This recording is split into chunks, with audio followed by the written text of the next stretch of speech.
Fomos testemunhas de Jeová.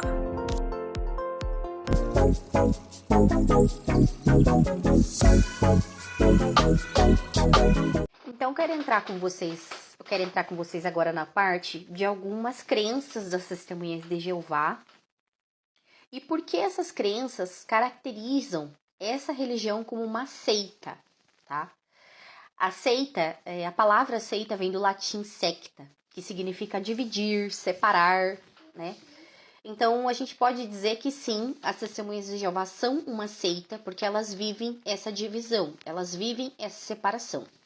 Então, eu vou dar alguns exemplos para vocês. As testemunhas de Jeová acreditam que elas são a única religião verdadeira do mundo. E aquelas parábolas em que Jesus fala sobre o trigo e o joio, por exemplo, eles dizem que todo o resto do mundo, os outros crentes, as outras religiões são o joio e eles são o trigo, tá? Então, eles sim têm uma crença de que eles são os únicos verdadeiros, eles são os únicos salvos, eles são a única religião verdadeira e que todo o resto é do mal, de Satanás, não presta, etc, etc, tá? Isso já é uma característica forte de seita, que é o separatismo. Eles se separam do resto do mundo como se eles fossem as pessoas mais especiais, os queridinhos de Jesus, tá? Uma outra coisa que é muito interessante sobre eles é que eles não acreditam que vão para o céu, né? Eles acreditam que somente uma parte vai para o céu. Em Apocalipse fala sobre 144 mil ungidos separados. E eles acreditam que esses 144 mil são os homens que passaram pelo corpo governante. E eles têm uma contagem sobre isso, inclusive. Se não me engano, já está acabando. Parece que quase todos os do corpo governante, que são esses ungidos, parte desses 144 mil que vão para o céu, já morreram. Faltam pouquíssimos para morrer, para Jesus, para Deus destruir a terra, vir a batalha do Armagedon, que eles chamam. E o restante, todos eles têm esperança terrestre. Eles são restauratistas, né? O que seria isso?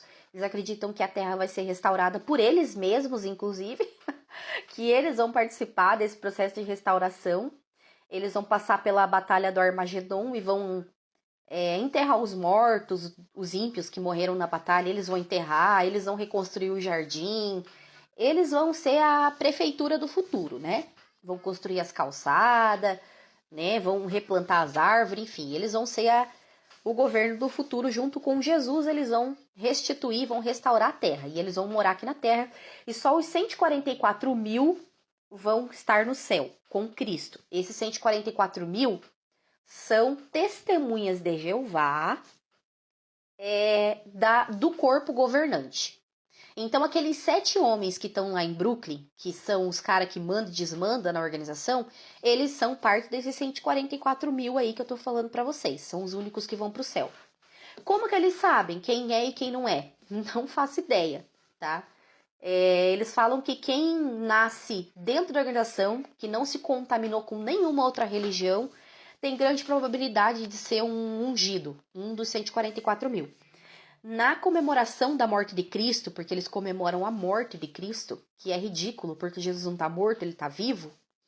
Eles comemoram a morte de Cristo, eles passam o pão e o vinho de mão em mão, e só quem é dos 144 mil pode tomar o pão e comer do vinho. O restante não pode. Quem tem esperança terrestre não pode tomar do corpo, participar do corpo e do sangue de Cristo, comer do pão e do vinho. Eles têm uma crença de escatologia extremamente bagunçada, totalmente errônea. Chega a ser ridículo a crença deles sobre a escatologia, sobre o fim. É tenebroso, gente, é terrível, terrível, terrível, terrível, sabe? Eles privam as pessoas de realmente conhecer a verdade mesmo, e eles sabem que eles estão errados. O pessoal do corpo governante sabe que eles estão errados, mas eles querem controlar a massa, né? Então, eu vou falar para vocês mais ou menos um pouquinho sobre as crenças deles, o que eles acreditam, tá? E por que eles são considerados uma seita por causa disso. A primeira delas é que eles são não trinitistas. O que seria isso? Eles não acreditam na trindade. Eles acham que Deus é o único Deus verdadeiro, né? Jeová é o único Deus verdadeiro, que Jesus Cristo é o arcanjo Miguel, que Jesus foi sim a primeira criação de Deus, mas que ele não passa de um simples servo, de um filho de Deus que veio na terra e obedeceu a Deus. Simples assim. Jesus não é Deus para eles, é um servo de Deus que cumpriu o seu chamado. E eles não acreditam que o Espírito Santo é uma pessoa, tá? O Espírito Santo para eles é a força ativa de Deus, é nada mais nada menos que o poder de Deus.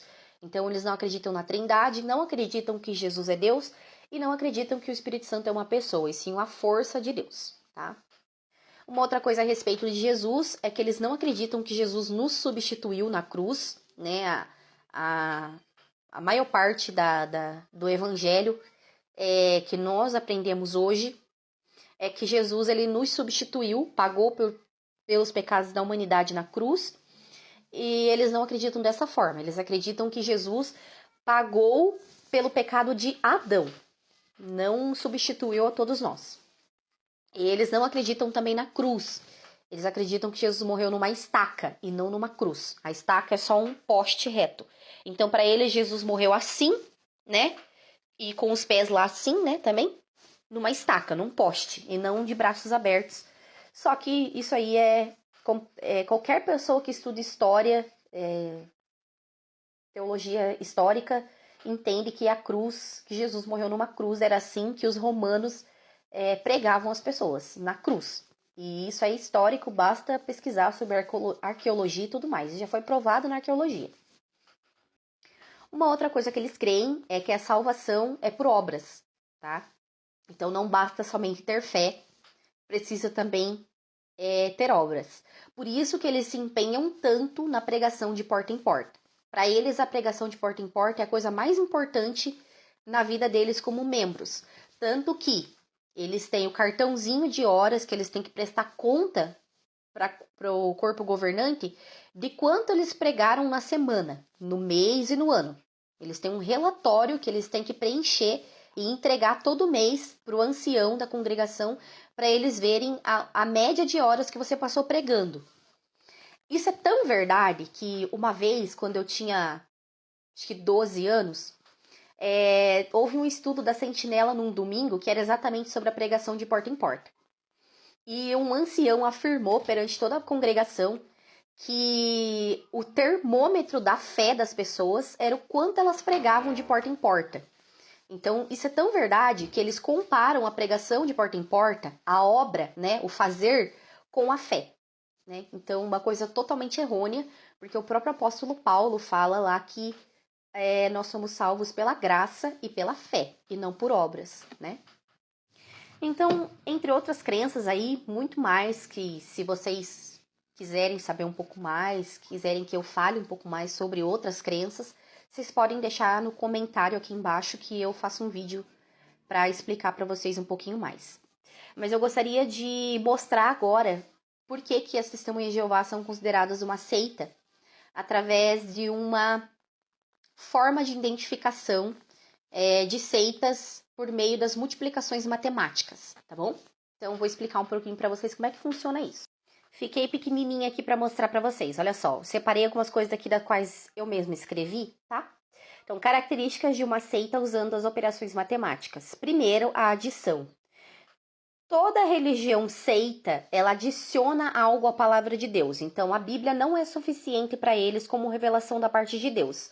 Sempre tem que ter algo a mais. No caso das Testemunhas de Jeová, são os livros, as revistas, as brochuras, os vídeos, os filmes, etc. Porque a Bíblia não é suficiente para eles. Eles precisam desses outros materiais. Segunda coisa, subtração. Eles sempre diminuem algo da divindade. Exemplo, Jesus não é Deus, o Espírito Santo é uma força. Então, diminuem algo da divindade de Deus, tá? Quarto, multiplicação. Eles multiplicam os meios de salvação. Então, só a fé não é suficiente. Tem que ter obras também. E a divisão, eles dividem com Deus a fidelidade das pessoas. Então as pessoas lá dentro confiam cegamente no corpo governante, como se eles fossem os únicos que conversam com Deus, os únicos que têm revelação.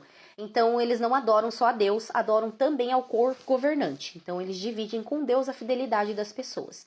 E essas são as principais características que fazem das Testemunhas de Jeová uma seita religiosa.